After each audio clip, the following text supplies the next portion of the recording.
सास, माँ, बहू और बेटी। नहीं नहीं, ये कहानी इन सारे के सारे रिश्तों की नहीं, बल्कि 2 रिश्तों में ही सभी रिश्तों के होने की है। अरे बहू, मेरे और तेरे ससुर जी की रोटी मत बनाना, मैं बना लूंगी, दिन तक ठंडी हो जाती है। बहू जो कि एक वर्किंग लेडी थी। नहीं नहीं माँ जी, मैं अच्छे से कपड़े में लपेट देती हूँ ना, आप क्यों मेहनत करेंगी, माइक्रोवेव में गर्म कर लेना। अरे नहीं बहू, मेहनत मत कर, वैसे भी ऑफिस में कम मेहनत होती है क्या, जा रहने दे। लेकिन बहू मानती नहीं, वो सास ससुर की रोटी बनाकर ही जाती है। दोपहर में खाने के वक्त ससुर जी कहते हैं, अरे बहू को रोटी बनाने के लिए क्यों मना कर दिया, क्या हो गया, ठंडा ही तो खाते आए हम लोग हमेशा से। अरे वो क्या है ना, सुबह ऑफिस जाती है, घर का सारा काम करने में वक्त लग जाता है, अरे थकती है वो अलग, तो मैंने सोचा बहाने से ही थोड़ा कम काम करवाऊं। ससुर मुस्कुरा रहे होते हैं। यह तो अच्छा है, बहू को समझना जरूरी है।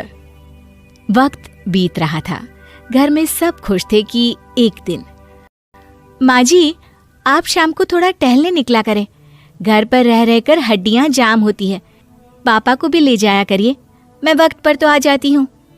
बहू ठीक 5 बजे ऑफिस से घर आ जाती है, फिर चाय नाश्ता बनाकर सास ससुर के साथ बैठती, उन लोगों को सारा दिन का हाल बताती।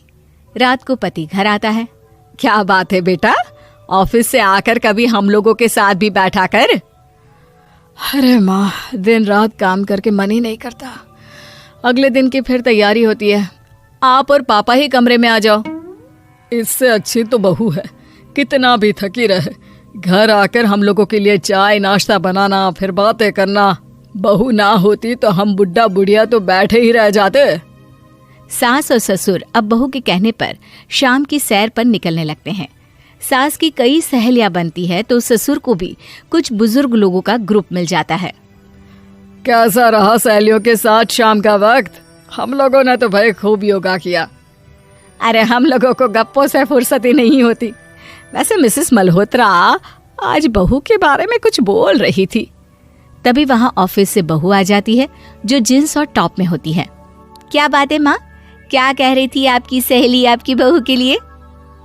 सास इस बार बहू को कुछ अलग तरीके से देखती है और उल्टा सवाल ही दाग देती है।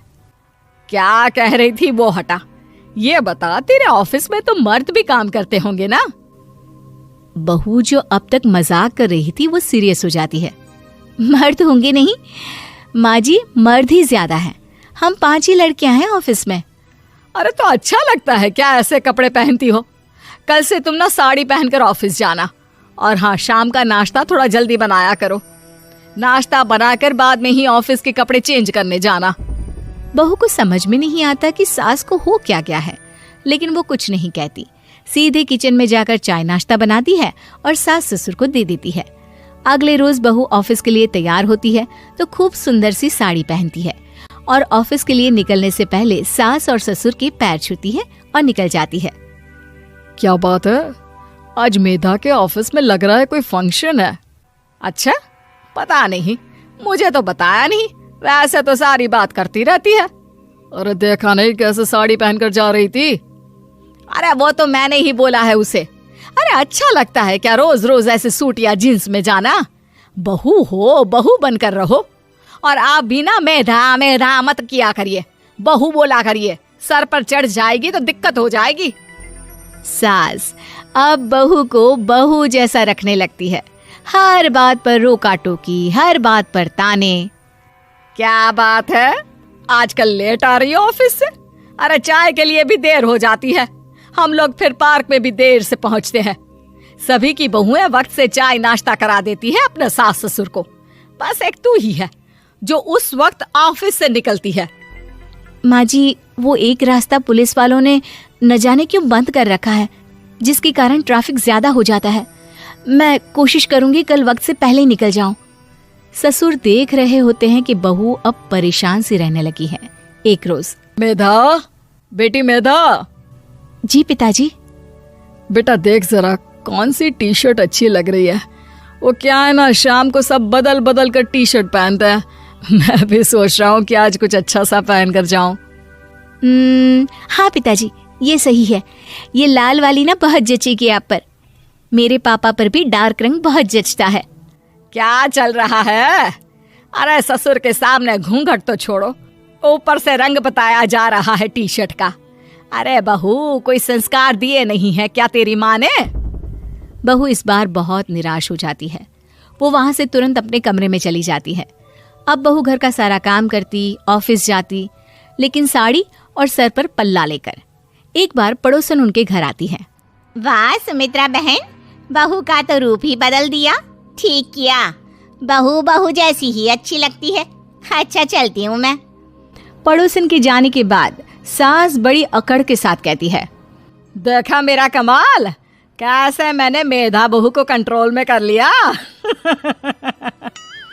अब बारी ससुर के बोलने की थी। हाँ सुमित्रा, बिल्कुल ये काम तो किया है तुमने, लेकिन कभी सोचा क्या खो दिया? क्या खो दिया? मैंने तो कुछ नहीं खोया जी। खोया है, पहले बहू जब ऑफिस जाती तुम्हारे पैर छूकर तुम्हें गले लगाती, लेकिन अब सिर्फ पैर छूती है। हाँ जी, ये बात तो आप ठीक बोल रहे हैं। पहले घंटों हम लोगों से बात करती, कमरे में ना जाती, ऑफिस से आते ही खुद की चाय, खाना, नाश्ता सब हम लोगों के साथ करती, सारी बात बताती। लेकिन क्या तुम्हें पता है, बहू की तबीयत खराब चल रही है, वो माँ बनने वाली है। ये बात मुझे बेटे ने बताई कि तुम्हें बता दूं। अब सास की आंख में आंसू थे। वो समझ गई थी कि लोगों के कहने में आकर उसने क्या खो दिया। शाम को बहू घर आती है तो माँ किचन में पकोड़े तल रही होती है। अरे माँ जी, आप रहने दीजिए ना, मैं आ तो रही थी। अरे नहीं, जा तू चेंज कर ले, मैं नाश्ता और चाय टेबल पर ही लगा रही हूँ मेधा। सास के मुंह से अपना नाम सुनकर बहू को बहुत अच्छा लगता है। माँ जी, कोई गलती हो गई है क्या? मेरे होते हुए आप काम करें, ये ठीक नहीं है। संस्कारी और समझदार बहू सास को माँ समझती है, लेकिन सास की बेवकूफी उसे सास ही बनाकर रखती है। बहू, मुझे भी थोड़े संस्कार और समझदार बनने का मौका दे, जिससे मैं भी बहू नहीं बेटी को देखूं तुझ में। और हाँ, मेरा होने वाला पोता क्या कहेगा कि दादी ने तो मेरी माँ को बहुत परेशान किया। बहू सास को गले लगा लेती है। नहीं माँ जी, वो कहेगा कि माँ को तो दादी ने बेटी बनाकर रखा है।